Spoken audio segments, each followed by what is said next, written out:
गोड खायची इच्छा आहे, बाहेरचं तर खायचं नाही कारण उन्हाळा आहे। मग आता आपण ही झटपट अशी घरीच बनवूया। ही बघा, रवा बेसन बर्फी किंवा खुर्चनवडी, अगदी तोंडात घालताच विरघळणारी आणि घरातल्याच साहित्यात। तर नमस्कार, मी अनिता केदार रेसिपीज मराठीमध्ये तुमचं मनापासून स्वागत आहे। तर चला आज आपण बघूया रवा बेसन वडी किंवा खुर्चन वडी। रवा बेसन बर्फी किंवा खुर्चन वडीसाठी काय काय साहित्य घेतले ते आज आपण बघूया। तर इथे घेतला 1 कप रवा, म्हणजे 200 ग्राम रवा आहे। 250 ml च्या कपाप्रमाणे 1 कप रवा आहे। 1 कप बेसन आहे। 110 ते 15 ग्राम बेसन आहे। 300 ग्राम साखर म्हणजे 1.25 कप साखर घ्यायची आपल्याला। 1 कप तूप घ्यायचं आहे, म्हणजे 250 ml तूप घ्यायचं आहे। पाव चमचा आपल्याला जायफळाची पूड किसून घालायची आहे। तुम्ही वेलची पावडर पण घालू शकता। बदाम पिस्त्याचे काप हे पण नाही घातले तरी चालतील, पण आता आपल्याला घरीच खायचे त्यामुळे मी घालणार आहे। आणि केशर घालणार आहे। केशराऐवजी आपण पिवळा रंग पण घालू शकतो। तर चला आता आधी काय करायचं ते मी तुम्हाला दाखवते। आता इथे मी घेतलाय एक पॅन आणि त्यात आपल्याला घालायचं आहे यातलं 3 चमचे तूप मी घालते, म्हणजे साधारण हे बघा अर्धी वाटी तूप मी घातलेलं आहे। आता तूप आपल्याला गरम होऊ द्यायचं आहे आणि तूप तापल्यावर गॅस बारीक करून आपल्याला रवा हा 7 ते 8 मिनिटं असा छान खमंग भाजून घ्यायचा आहे। लाल करायचा नाही, पण छान भाजला गेला पाहिजे। आणि हा मी मीडियम साईजचा रवा घेतलेला आहे। तुम्ही इथे बघू शकतात, रवा एकदम 0 नंबरचा असतो, मीडियम असतो आणि जाड असतो। तर मी इथे मीडियम साईजचा घेतलेला आहे। इथे आपलं तूप तापलेलं आहे, हे बघा मी रवा घालते। बघा रवा छान फुलतोय। तर असा आपल्याला गॅस लगेच बारीक करायचा आणि 7 ते 8 मिनिटं भाजून घ्यायचा। आता मी हा भाजल्यावर तुम्हाला दाखवते। सतत असा हलवायचा आहे। 5 मिनिटं झालेत आपला रवा भाजतोय आणि इथे तुम्ही बघू शकता रवा भाजत आल्यावर रवा कसा तूप सोडायला सुरुवात करतो। अजून आपण 3 ते 4 मिनिटं भाजून घेऊया बारीक गॅसवर। छान असा सुगंध यायला हलकासा सुरुवात झाली। अजून थोडासा आपल्याला हा रवा भाजून घ्यायचा आहे। आणि इथे 8 मिनिटं झालेली। रवा बघा किती छान सुगंध तर येतोय, पण छान सोनेरी रंगावर भाजला गेलेला आहे। जरा पण लालसर जास्त झालेला नाही, असा सोनेरी रंगावर भाजला गेला पाहिजे। आता आपण हा काढून घेऊया।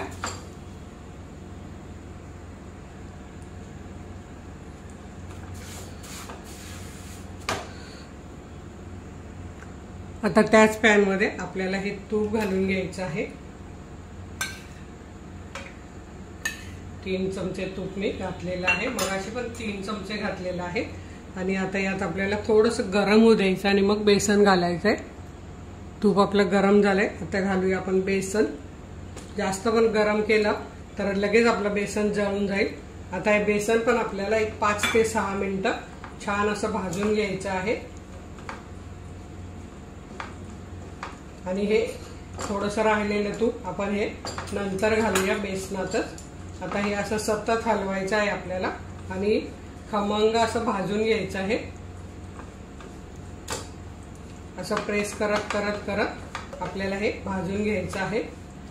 हे जसं असं भाजत जाईल तसं पण हे पातळ होतं।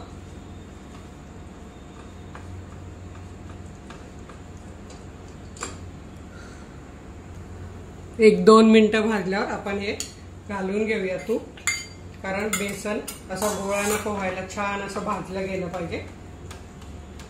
तर आता हे बघा असं तुपात हे छान भाजलं गेलं पाहिजे, म्हणून तूप हे आपण लगेच घालून घेतलं आहे 2 मिनिटात।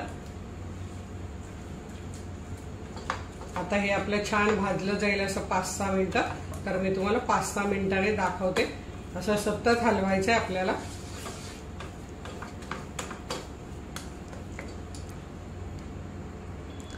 चार मिनिटांनी तुम्ही बघू शकता बेसनाने पण तूप सोडायला सुरुवात केलेली आहे। अजून आपल्याला हे असं 2 मिनिटं भाजून घ्यायचंय खमंग। तर आता 2 मिनिटांनंतर मी दाखवते। इथे तुम्ही बघू शकता आपलं बेसन एकदम खमंग छान भाजलं गेलेलं आहे। आता आपण हे वेगळ्या भांड्यात काढून घ्यायचंय। रवा आपण वेगळ्या भांड्यात काढून घेतला, तसंच बेसन वेगळ्या भांड्यात काढून घ्यायचंय। आता इथे त्याच पॅन मध्ये आपल्याला एक अर्धी कप किंवा अर्धी वाटी पाणी घालून घ्यायचंय। तुम्ही अगदी वाटीच्या प्रमाणात बनवलं तरीही तुमची ही रेसिपी चुकणार नाही, अगदी 100%। आता आपण जी 1.25 वाटी साखर घातली ती घालून घेऊया आणि साखर विरघळवून घेऊया। आणि पुढे किती आपल्याला पाक करायचा ते मी तुम्हाला दाखवते। आता आधी आपल्याला साखर विरघळून घ्यायचे, तोपर्यंत आपल्याला ज्या भांड्यात बनवायची आहे खुर्चणवडी त्या भांड्याला तूप लावून घ्यायचंय। तर मी इथे या ट्रे मध्ये बनवणार आहे, तेव्हा या ट्रेला पूर्ण तूप लावून घेते। आता आपण यातच केशर काड्या पण घालून घेऊया।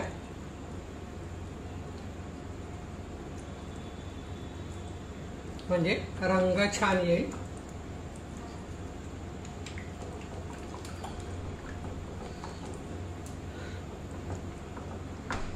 एक 3 मिनिटं झाले, साखर विरघळली आणि केशरचा रंग बघा किती छान आलेला आहे।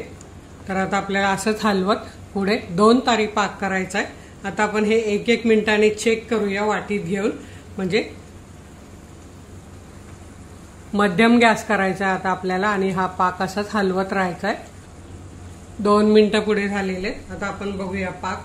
तर पाक आधी कसा चेक करायचा, हे असं आपण जे उलथणं घेतो त्याच्यावर असं घ्यायचं आणि शेवटचा हा बघा खेचल्यासारखा होतोय, म्हणजे हा 1 तारी पाक तर आपला होत आलेला आहे। इथे तुम्ही बघू शकता, हा बघा खेचल्यासारखा होतोय अगदी। बघा शेवटचा थेंब बघायचा, कारण तो थंड झालेला असतो म्हणून। आता आपण वाटीत पण बघूया, मी तुम्हाला वाटीत पण दाखवते। तर हे बघा वाटीत असा घ्यायचा आहे आणि हा थोडा थंड होऊ द्यायचा आहे, तोपर्यंत हा इकडे हलवत राहायचा आहे आपल्याला। थंड झाल्याशिवाय कधीच पाक बघायचा नाही, नाहीतर तुमचा पाक चुकू शकतो, ही महत्वाची टिप आहे। आणि आता हा बघा हा थंड झालेला आहे, हा असा बोटावर घ्यायचा आणि ही बघा ही 1 तार झालेली आहे। तर अजून थोडासा पुढे 1 मिनिट फक्त आपल्याला हे बघा, आता अजून 1 मिनिटाने आपण बघूया। 1 मिनिट झालेला आहे, पुन्हा आपण या वाटीत घेऊया आणि आता हे पटापट करायचं असतं। आता हे सतत हलवायचं, गॅस आता एकदम बारीक करायचा आहे आपल्याला आणि हा आपल्याला वाटीतला पाक थंड करून घ्यायचा आहे आणि चेक करायचा आहे। तर हे बघा 2 तारा यायला सुरुवात झालेली आहे, इथे तुम्ही बघू शकतात। तर आता आपल्याला काय करायचं आहे, आधी बेसन घालायचं आहे यात, गॅस बारीकच ठेवायचा आणि आधी बेसन घालून 1 मिनिटभर आपल्याला या पाकात बेसन शिजवून घ्यायचं आहे। तर पूर्ण बेसन काढून असं हलवून घ्यायचं आहे।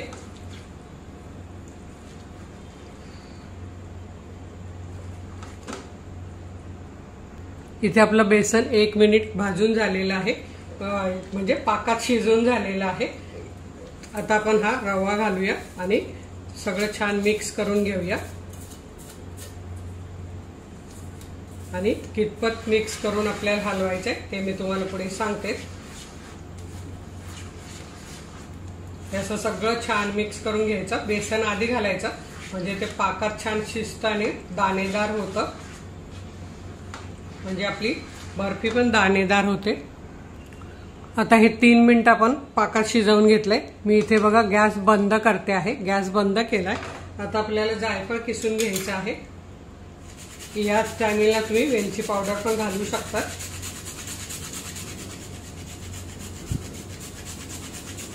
तर हे बघा जायफळ किसून घेतलेलं आहे। आता हे छान मिक्स करून घ्यायचं आणि आपल्याला लगेच ही बर्फी आपल्या ट्रे मध्ये घालून घ्यायची, सगळीकडे छान असं मिक्स करून घ्यायचंय।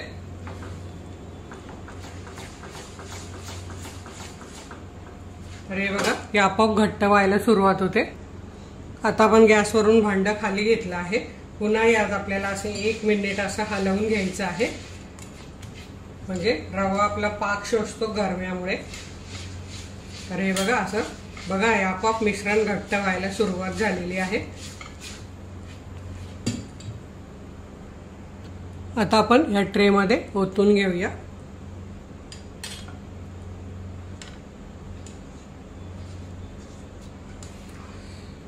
आणि याला थंड होऊ देऊया, फॅन खाली पण हे थंड होते।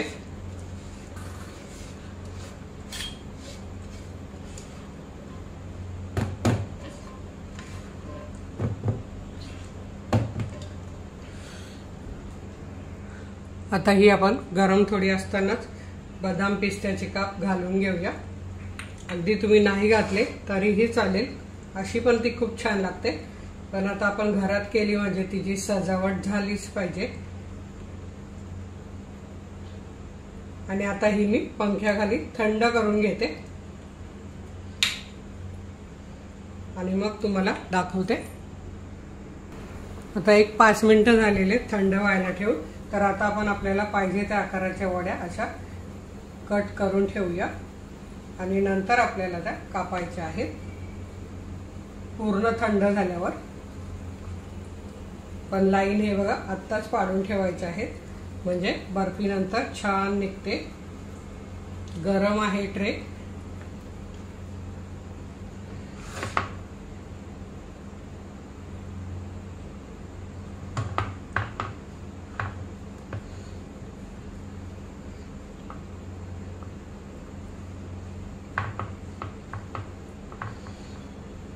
आता मी तुम्हाला अर्ध्या तासाने पूर्ण थंड झाल्यावर दाखवते।